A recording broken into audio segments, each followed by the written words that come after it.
오늘 민주당 의원들께 보낸 저희 호소문입니다. 이미 언론에 공개되어 비공개할 이유가 없어 여러분과 함께 공유합니다. 윤석열 검찰총장 탄핵에 함께 해주시기를 간곡히 호소합니다. 안녕하십니까. 김두관 의원입니다. 제가 윤석열 탄핵을 주장한 것에 대해 여러 가지 생각이 복잡하실 것 같습니다. 공감한다는 격려도 있었고 우려스럽다며 염려하신 분도 계십니다. 우선 저도 고민의 고민을 거듭한 끝에 신중하게 내린 결단이었다는 점을 먼저 말씀 올립니다. 제3기 민주정부가 들어서기까지 우리는 거친 산을 오르고 깊은 강을 건넜습니다. 가장 힘들었던 산은 노무현 대통령의 죽음이었습니다. 검찰이 수사권과 검언유착을 통해 노무현 대통령을 살해한 이후 이명박, 박근혜 정부를 거치며 역사의 시계바늘이 거꾸로 돌려지는 것을 보았습니다. 결국 촛불 시민들은 문재인 정부를 세웠습니다. 그리고 검찰개혁은 문재인 정부의 숙명이 되었습니다. 저는 지난 총선에서 우리 민주당이 압도적인 승리를 했을 때 이제 검찰개혁이 가능하겠구나 하고 기대했습니다. 하지만 검찰의 반발이 이렇게 강할 줄은 몰랐습니다. 검언유착과 특권의식의 뿌리는 우리의 상상을 초월했습니다.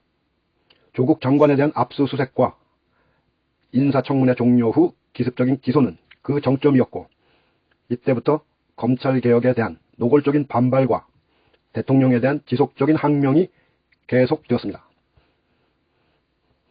윤석열 검찰총장의 중립 의무 위반과 반여 친야 정치행위는 일일이 열거하기조차 어렵습니다. 살아있는 권력도 수사하라는 대통령의 말씀을 살아있는 권력만 수사하는 것으로 화답했습니다. 그런 행보의 정점이 대전지검을 통한 원전수사입니다. 국가 정책을 수사하는 검찰은 세상 어디에도 없습니다. 그가 어떤 각오로 대통령에 대항하고 있는지를 보여주는 상징적인 일입니다. 이런 대담한 행보에는 보수 언론과 국힘당이라는 뒷배가 있습니다. 제가 윤석열 탄핵을 주장하는 다른 이유는 민주주의의 기본에 관한 것입니다. 행정부가 결정한 징계를 사법부가 정지시킨다는 것이 이번 사태의 본질입니다. 그렇다면 입법부는 어찌해야 합니까?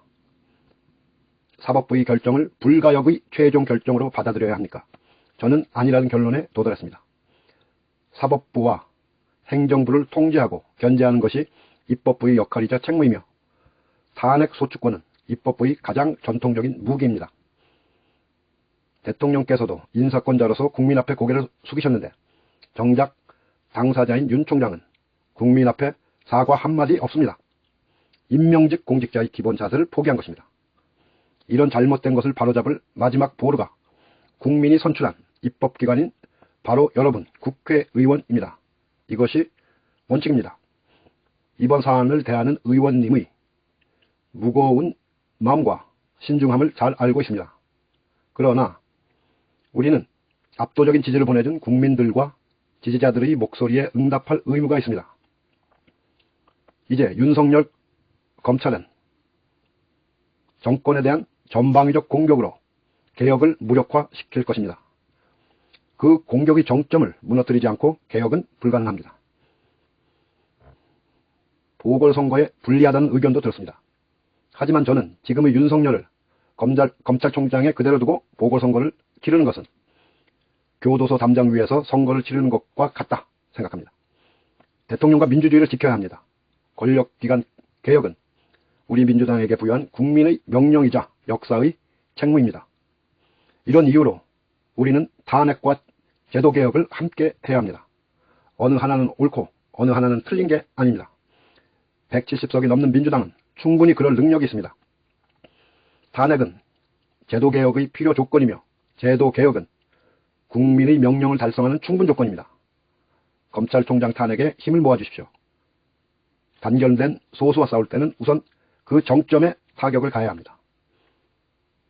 검언 단결의 전설을 흐트려 놓지 않고 개혁에 나서는 것은 검언 단결의 전선을 흐트려 놓지 않고 개혁에 나서는 것은 지난 3년 6개월의 반복에 지나지 않습니다. 뜻을 함께하는 의원님과 머리를 맞대고 법률 검토와 더불어 충분히 논의했으면 합니다. 의원님의 뜻있는 회답을 기다리겠습니다. 감사합니다. 김두관 올림.